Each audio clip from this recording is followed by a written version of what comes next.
आसनसोल नगर निगम की हालिया स्थिति के चलते भाजपा नेता जितेंद्र तिवारी ने प्रेस कॉन्फ्रेंस के माध्यम से घोटालों का पर्दाफाश किया। उन्होंने नगर निगम प्रशासन और तृणमूल कांग्रेस पर गंभीर आरोप लगाए, विशेषकर 11 अवैध कारखानों के निर्माण के मामले में। तिवारी ने कहा कि 1 वर्ष पूर्व इन अवैध निर्माणों के खिलाफ चेतावनी दी गई थी, लेकिन प्रशासन ने कोई कार्रवाई नहीं की। यह न केवल कानून के उल्लंघन को दर्शाता है, बल्कि नगर निगम की लापरवाही भी दिखाता है, जिससे स्थानीय समुदाय प्रभावित हो रहा है। तिवारी का यह कहना कि यदि नियमानुसार कार्रवाई होती तो नगर निगम को 700 करोड़ रुपए की आय हो सकती थी, एक गंभीर चिंता का विषय है। यह राशि शहर के विकास और मूलभूत सेवाओं के लिए महत्वपूर्ण हो सकती थी, लेकिन ऐसी अव्यवस्थाओं के पीछे छिपा भ्रष्टाचार और अंडर टेबल डीलिंग उन सभी विकास के सपनों को चुरा रही है।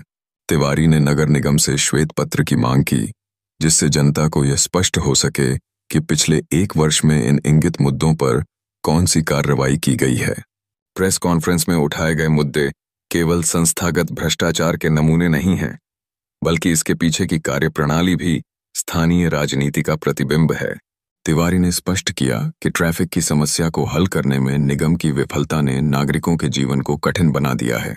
उन्होंने सुझाव दिया कि नगर निगम के भाजपा कार्यकर्ताओं को 2 महीने के लिए प्रशासन सौंपा जाए, ताकि शहरी व्यवस्था में सुधार किया जा सके। यह प्रक्रिया आगामी नगर निकाय चुनावों की गर्मी को भी बढ़ा सकती है। तृणमूल कांग्रेस पर भ्रष्टाचार और प्रशासनिक लापरवाही के आरोप भाजपा के लिए चुनावी उपकरण बन रहे हैं। वहीं मेयर परिषद गुरदास चटर्जी भी अपनी स्थिति स्पष्ट करते हुए मुख्यमंत्री ममता बनर्जी के आदेश का उल्लेख करते हैं, जो कार्रवाई पर रोक का मुख्य कारण है।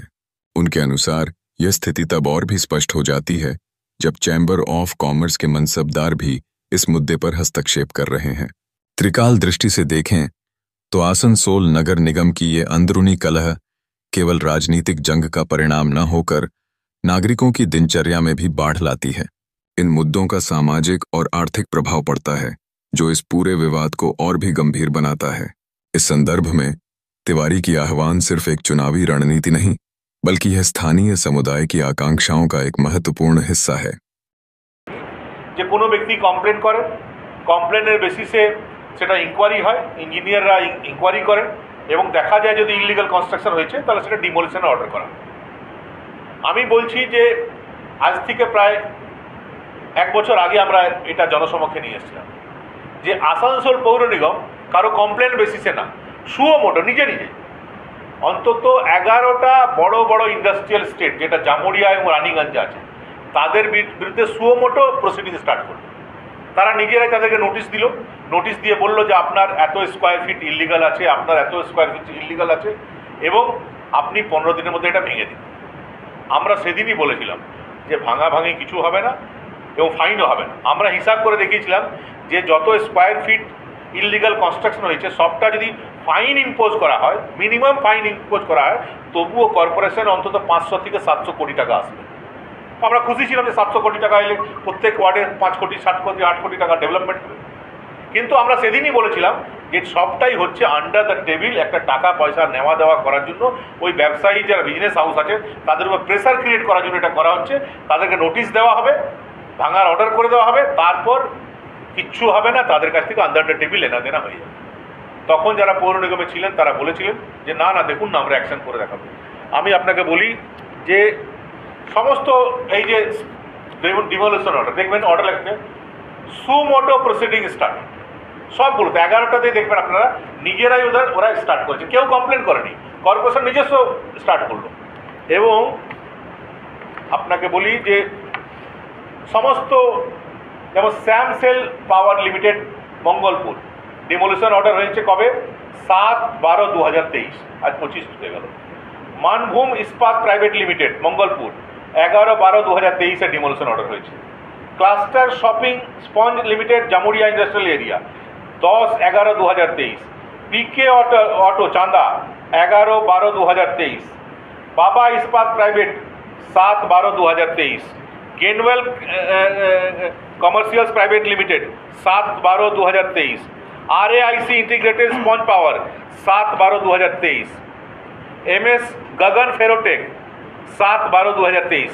Shivam Dhatu Udyog 10/11/2023, Maan steel and power limited Jamuria 11/12/2023, Jai Salasar Balaji industrial power limited 11/12/2023। এর পরেও আরও কয়েকটা হয়েছে, এই কয়েকটা তথ্য আমরা পেয়েছি এবং এদেরকে সবাইকে ডিমোলিশন অর্ডার দিয়ে দেওয়া হয়েছে 2023 সালে। সমস্ত ডিমোলিশন অর্ডার হয় 2022 কিংবা 2023। আজ আমাদের প্রশ্ন যে আপনারা বলেছিলেন 15 দিনের মধ্যে ভেঙে দিতে হবে, 2023 থেকে 2025 চলে গেল, এখন পর্যন্ত তাদের কাছ থেকে ফাইন হিসাবে 1 টাকাও কর্পোরেশনে এলো না, আর তাদের বিল্ডিংও ভাঙা হলো না। তাহলে কি আমরা কি মূর্খ? আসানসোলের মানুষকে মূর্খ? আমরা বুঝতে পারছি না কেন এটা হচ্ছে। আমরা সেদিন যে আশঙ্কা করেছিলাম বা যেটা বলেছিলাম যে আন্ডার দ্য টেবিল মোটা অঙ্কের লেনা দেনা হবে এবং সবটাই ধামাচাপা দিয়ে রেখে দেওয়া হবে, সেটাই আজ প্রমাণ হয়েছে। মোটা অঙ্কে আমরা দাবি করছি যে শ্বেতপত্র প্রকাশ করুন, এই বিভিন্ন যাদেরকে ডিমোলিশন অর্ডার দিয়েছিল কতটা তাদের ভেঙেছে, যদি না ভেঙেছে কজনকে ফাইন তাদের কাছে নেওয়া হয়েছে, কখন আপনারা ফাইন নিয়েছেন, সবটাই হোয়াইট পেপার আপনারা ইস্যু করতে পারবেন না ওনারা। আমরা জানি, কেননা আমরা জানি যে ব্যক্তিগত স্তরে কর্পোরেশনে বেশ কিছু ব্যক্তি আছেন যারা ব্যক্তিগত স্তরে এদের কাছ থেকে বিভিন্ন অর্থ নিয়ে নিচ্ছেন এবং পুরো ফাইলটাকে ধামাচাপা দিয়ে রেখে দেওয়া হয়েছে। আমরা আজ আমাদের দলের তরফ থেকে এটা বলছি, আরেকবার বলছি যে আপনারা এটা ইমিডিয়েটলি এটা ডিমোলিশ করুন, তাহলে তাদের কাছে টাকা আদায় করুন, সেই টাকা জনগণের কাজে লাগান। আর যদি না করেন তাহলে আমাদের দল আগামী দিনে আইনত কীভাবে এর বিরুদ্ধে ব্যবস্থা নেওয়া যায় সেটাও দলের নেতৃবৃন্দ এটা নিয়ে চিন্তা। आसनसोल नगर निगम की पार्किंग व्यवस्था एक बार फिर से विवादों के चक्र में आ चुकी है, जब तृणमूल कांग्रेस के वरिष्ठ नेता राजू अहलूवालिया ने नगर निगम पर गंभीर आरोप लगाए हैं। वह कहते हैं कि पार्किंग से संबंधित मामलों में करोड़ों रुपए का घोटाला हुआ है। ऐसे में नगर निगम की चुप्पी और मौन कार्रवाई पर सवाल खड़े होते हैं। अहलूवालिया का आरोप है कि नगर निगम ने शहर में पार्किंग ऑपरेशन से संबंधित 17 एजेंटों को ब्लैकलिस्ट कर दिया है। इसके बावजूद उन एजेंटों पर जो 10 करोड़ रुपए से अधिक की बकाया राशि का भुगतान नहीं कर पाए हैं, उनके खिलाफ अब तक कोई भी कानूनी प्रक्रिया शुरू नहीं की गई। ये सवाल उठाते हैं कि क्या निगम कोई राजनीतिक दबाव झेल रहा है या किसी प्रभावशाली व्यक्ति को बचाने की कोशिश कर रहा है। रिपोर्टों के अनुसार जब ऐसे ऑपरेटरों को पहले ही ब्लैकलिस्ट किया गया है तो अब तक उनके खिलाफ पुलिस में शिकायत क्यों नहीं दायर की गई है।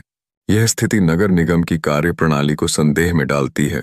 क्या यह सच में एक बड़ा घोटाला है और क्या नगर निगम इस आर्थिक अपराध के प्रति लापरवाह है? राजू अहलूवालिया ने नगर निगम की जिम्मेदारी की ओर भी ध्यान आकर्षित किया, जिसमें उन्हें न केवल बकाया राशि की वसूली करनी चाहिए बल्कि दोषियों के खिलाफ कठोर कार्रवाई भी करनी चाहिए। उन्होंने मांग की है कि इस घोटाले के पूरे मामले की स्वतंत्र जांच कराई जाए ताकि सच्चाई का सामना किया जा सके और आम जनता को बताया जा सके कि आखिर इतने बड़े पैमाने पर धन की वसूली में कोताही क्यों बरती जा रही है। सुरक्षा और पारदर्शिता की महत्वपूर्ण आवश्यकता हो गई है, क्योंकि इस मामले में की जा रही अनियमितताएं जनता के विश्वास को कमजोर कर सकती हैं। नगर निगम की प्रशासनिक कार्यप्रणाली पर गहन विचार की जरूरत है ताकि आने वाले समय में इस प्रकार की समस्याओं से बचा जा सके। जब तक नगर निगम इस मुद्दे पर औपचारिक बयान नहीं देता, तब तक यह मामला गरमाए रहने की संभावना है। आने वाले दिनों में निगम की बैठकें इस मुद्दे पर विचार विमर्श का केंद्र बन सकती हैं और यह देखना होगा कि निगम किन दिशा में कदम उठाएगा। नहीं ব্যাপারটা আছে আসানসোল বাজারের মধ্যে যতগুলো পার্কিং আছে সে পার্কিংয়ে টাকা তোলা হয়। মানুষরা যখন গাড়ি 4 চাকা গাড়ি রাখে, মোটরসাইকেল রাখে, তখন সঙ্গে সঙ্গে কিন্তু পয়সা দিতে হয়। 4 চাকার জন্য 20 টাকা নেওয়া হচ্ছে আর 2 চাকার জন্য 10 টাকা করে নেওয়া হচ্ছে। এই টাকাগুলো প্রত্যেকদিন ক্যাশ পেমেন্ট হচ্ছে, মানুষরা ক্যাশ পয়সা দিচ্ছে। তারপরে কর্পোরেশনে কিন্তু জমা হয় না। কেন জমা হবে না? 2 বছর 1.5 বছর 6 মাস জমা হয় না। একটা যারা পার্কিং চালিয়েছিল কেউ 40 লাখ টাকা বাকি, কারো 20 লাখ টাকা বাকি, কারো 21 লাখ টাকা বাকি। কেন টাকা বাকি থাকবে? আর যাদের কাছে টাকা বাকি আছে তারা টাকা নিয়ে আরাম করে ঘর চলে গেছে, তাদেরকে শুধু ব্ল্যাকলিস্ট করে কর্পোরেশন এটা চিঠি করে ছেড়ে দিল। 9 মাস হয়ে গেল, কিন্তু এখন পর্যন্ত কারোর বিরুদ্ধে এফআইআর হয়নি। কেউ যারা সরকারের টাকা মেরেছে, আমার মনে হচ্ছে 10 কোটি থেকে বেশি হবে, তারা কিন্তু কেউ একটা লোক অ্যারেস্ট হয়নি। বাহাল তবিয়তে কেউ চেয়ারম্যানের পিছনে ঘুরছে, কেউ কারো না কারোর পিছনে ঘুরে আরাম করে অন্য ব্যবসা করে যাচ্ছে। কেন? সে সরকারের টাকা মেরেছে। আমাদের সরকার মহামাটি মানুষ সরকার, আমাদের সরকার গরিব সরকার, আমাদের যা আছে এত টাকা লোক মেরে বসে আছে, সেখানে কর্পোরেশনের মেয়র সাহেব, চেয়ারম্যান যারা বাকি কর্তা ধর্তা আছে তারা টাকাটা রিকভার করতে পারছেন না। কেন তারা খুলে বাহাল তবিয়তে যারা টাকা মেরেছে তারা ঘুরে বেড়াচ্ছে। তো ব্যাপারটাও যখন ক্যাশ পয়সা মানুষরা দিচ্ছে পার্কিংয়ের রূপে, তখন ক্যাশ পয়সা কর্পোরেশনে জমা হচ্ছে না কেন? আর তারপরে যারা পয়সা জমা দেয়নি তাদেরই আত্মীয়, যারা পয়সা মেরে দিয়েছে তাদেরই আত্মীয় স্বজন আশেপাশের লোকরাই কিন্তু আবার রিটেন্ডার পেয়ে যাচ্ছে, তারা আবার পার্কিং ওরা পেয়ে যাচ্ছে। তার মানে হচ্ছে টাকা কর্পোরেশনে যে পার্কিংয়ের টাকা আছে সে পার্কিংয়ের জমা না হয় কিছু লোকের পকেটে ঢুকছে। কত টাকা? 10 কোটি টাকা আমাদের কাছে যা তথ্য এসছে, যা কাগজ আপনাকে দিলাম, অনেকগুলো কপি আমাদের কাছে এসছে, কার কত টাকা মেরেছে আপনাদের উইথ নেম পেয়েছেন। তো একটাও তাদের বিরুদ্ধে এফআইআর হয়নি। এফআইআর 24 ঘন্টার মধ্যে করতে হবে মেয়র সাহেব। এটা কারো ব্যক্তিগত টাকা নেই, এটা মাটি মানুষ সরকারের টাকা, এটা জনগণের টাকা মেরেছে যারা, তাদের বিরুদ্ধে 24 ঘন্টার মধ্যে এফআইআর করুন, তাদের গ্রেপ্তার করান।